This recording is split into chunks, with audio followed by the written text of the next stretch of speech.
Muy buenas tardes, señores estudiantes. Les hago extensivo un cordial saludo a todos ustedes. En esta ocasión vamos a revisar el tema de genética mendeliana. Como ustedes pueden revisar en su texto guía, corresponde al capítulo número 8 y el objetivo de este capítulo es comprender sobre los principios básicos que regulan la herencia. A continuación vamos a conocer el significado de algunos términos necesarios para poder comprender sobre el estudio de la genética. Iniciamos con el concepto de gen. Es un segmento de DNA que contiene la información genética y que la transmite a la descendencia.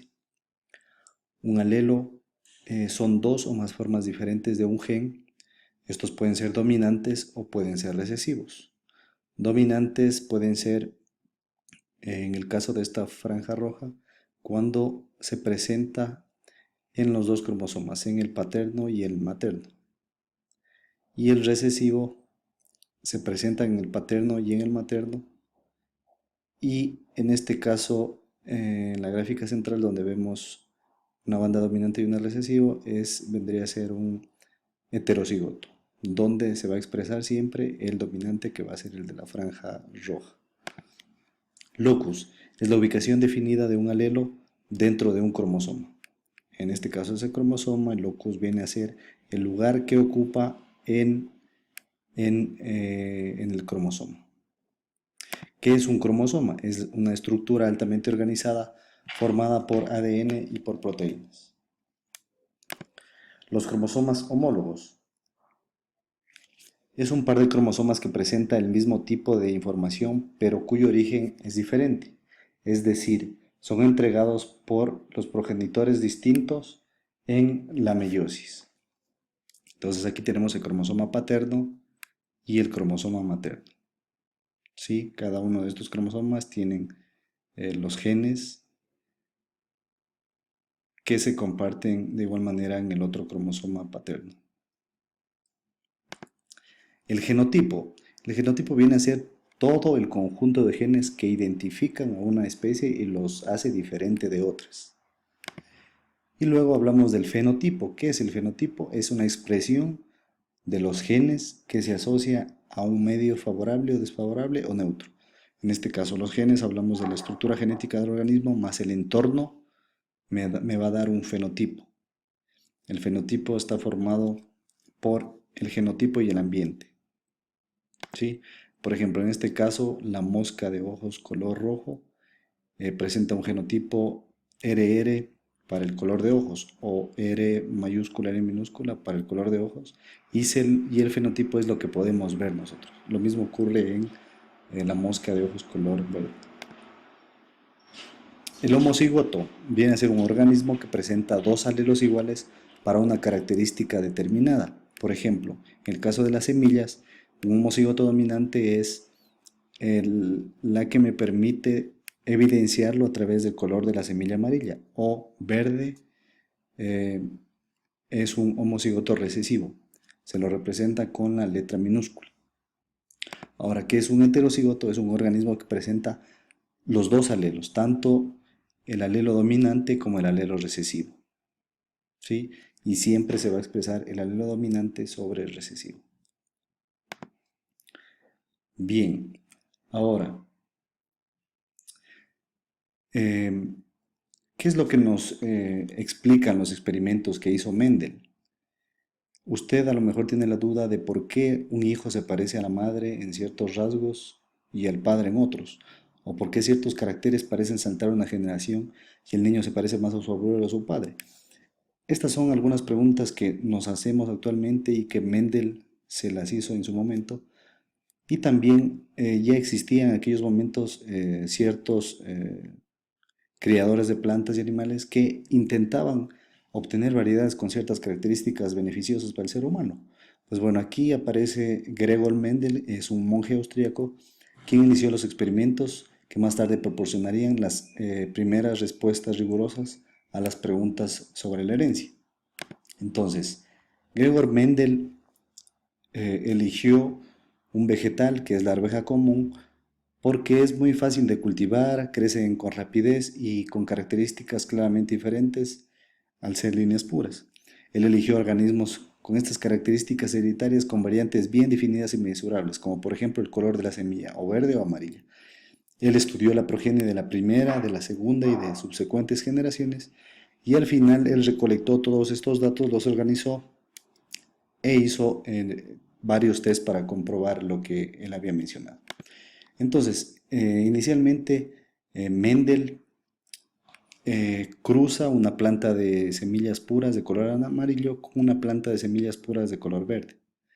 ¿Qué obtiene él después de este cruzo? Obtiene solamente semillas amarillas. Entonces, esto se da en una primera generación, que viene a ser la primera generación filial, donde se muestra solamente la variante amarilla, que se viene a darle el término de variante dominante. Se expresa el amarillo sobre el verde. Ahora, ¿qué ocurre con la variante verde?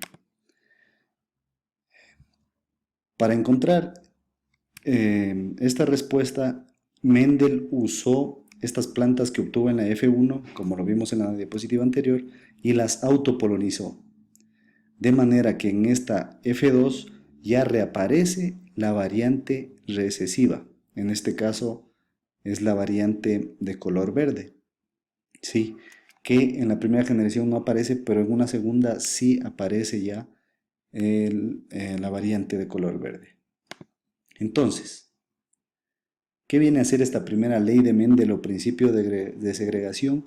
Nos dice que cada individuo lleva un par de factores hereditarios para cada característica. En este caso, si seguimos con el ejemplo de las semillas, podemos observar que la semilla de color amarillo tiene dos alelos dominantes en este caso y dos alelos recesivos para el color de semilla verde. Entonces, en la primera generación, nosotros obtuvimos semillas de color amarillo, ¿verdad?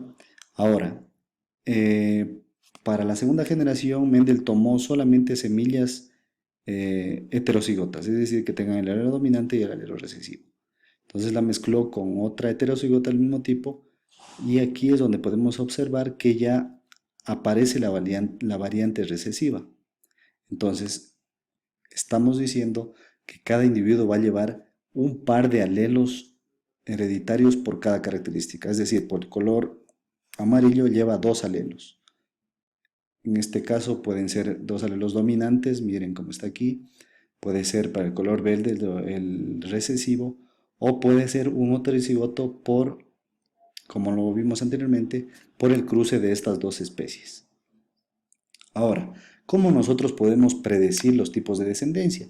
Lo hacemos a través de este tipo de tabla de doble entrada o tablero de Punnett. Nosotros graficamos esta tablita, ¿sí? Con tres cuadros horizontales, ¿sí? Por tres filas, y empezamos a colocar aquí los alelos. Entonces, inicialmente colocamos un par de alelos dominantes para el color de semillas amarillas, luego colocamos a la izquierda los dos alelos para semillas verdes y luego empezamos a hacer el cruce. Entonces, ¿qué obtenemos? Un cruce entre la semilla de color verde y la semilla amarilla me va a dar este heterocigoto. De igual manera, para las otras combinaciones vamos a tener todos heterocigotes. ¿Por qué todos tenemos aquí las semillas amarillas? Porque la variante dominante siempre se va a expresar sobre la recesiva. ¿Cómo reconocemos esto? Porque la letra mayúscula me da el indicativo de que es dominante sobre una letra minúscula que viene a ser la recesiva. ¿Sí? Entonces esta vendría a ser la generación F1. Ahora, como les había dicho, heterocigoto en la F1. Ahora, para una segunda generación que hizo Mendel, él utilizó todas las heterocigotas para mezclarlas. Entonces, heterocigoto es un dominante y un recesivo. Un dominante y un recesivo. Hacemos el cruce respectivo por autopolinización y ¿qué obtenemos? Miren, aquí obtenemos un homocigoto dominante, un heterocigoto, aquí también es un heterocigoto y aquí obtenemos un homocigoto recesivo, que como habíamos dicho, en la segunda generación reaparece esta variante recesiva. Entonces, ¿qué obtenemos luego de este cruce? Tenemos un homocigoto dominante, dos heterocigotos y homocigoto recesivo. Recordemos aquí que si tenemos un heterocigoto, siempre se va a expresar el alelo dominante sobre el recesivo. Bien, esto fue lo que observamos al hacer el cruce de una característica. Ahora tenemos el cruce de dos características. Entonces, ¿qué hizo Mendel? Buscó semillas redondas y amarillas con alelos dominantes y semillas rugosas y verdes de alelos recesivos. Entonces, él hizo el cruce de todas estas semillas y en la generación F1 él obtuvo que todas son amarillas. ¿Sí? Todas, absolutamente todas las semillas eran amarillas. Luego, a partir de esta generación F1, él hizo autopolinización y obtuvo semillas redondas amarillas, semillas redondas verdes, semillas rugosas amarillas y semillas rugosas verdes. De esta manera, Mendel dice que los factores hereditarios para cada característica se distribuyen independientemente uno del otro. Es decir, que no solamente van a existir semillas amarillas y redondas o semillas redondas y verdes, sino que cada uno de estos factores se van a distribuir independientemente, dándonos el cruce de estos alelos con la forma o el color de la semilla. Bien, hasta aquí es lo que Mendel pudo establecer en sus experimentos, pero aparecieron algunas excepciones a esos principios mendelianos porque no se cumplía con las leyes que Mendel habría propuesto. Entonces aquí aparecen nuevos términos. Por ejemplo, aquí hablamos de dominancia incompleta. ¿Por qué? Porque se utilizó las plantas del género Arrhytmium, donde una es flor roja, como podemos ver es dominante, y flor blanca también dominante. Aquí aparece en la F1 una flor rosa, que viene a ser un fenotipo intermedio. ¿Sí? Luego, a partir de esta F1, se autopolinizaron esta generación y se volvió a obtener flores rojas y flores blancas en la F2. Entonces aquí los alelos se mantienen en comunidades discretas y no se alteran. También se menciona la codominancia.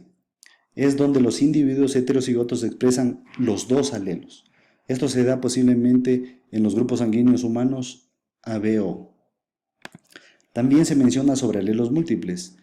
Estos se dan en organismos diploides que comúnmente son encontrados alelos para un mismo gen. Para ciertos genes es frecuente encontrar más de dos variantes en la población, por ejemplo, por resultados de mutaciones. Esto se da en el color del pelaje de los conejos. También se da la presencia de nuevos fenotipos, cuando la característica está determinada por dos o más genes diferentes. Pueden aparecer un fenotipo nuevo. Esto se da en las crestas de las gallinas. Y hablamos también de epistasis, que es la modificación del efecto de otro gen. La expresión de cualquier gen está influida por la interacción con muchos otros genes. Si hablamos de pleiotropía, hablamos de que un solo gen puede afectar a más de una de las características. Aquí se da el ejemplo que del gen para el color de blanco del pelaje de los gatos tiene un efecto pleiotrópico sobre los ojos y los oídos. Los gatos que son totalmente blancos y tienen ojos azules a menudo son sordos. Entonces aquí la expresión de los genes depende de la interacción con el medio ambiente. Finalmente hablamos de herencia poligénica. ¿A qué se refiere esto? A que el tamaño, la altura, el peso, la forma, el color de la tasa metabólica y el comportamiento son el resultado de interacciones de muchos genes. A eso se denomina herencia poligénica. Les agradezco su atención. Cualquier duda saben ustedes que pueden comunicarse a los números de extensión, correo, para poder aclarar sus dudas. Que tengan una buena tarde. Muchas gracias.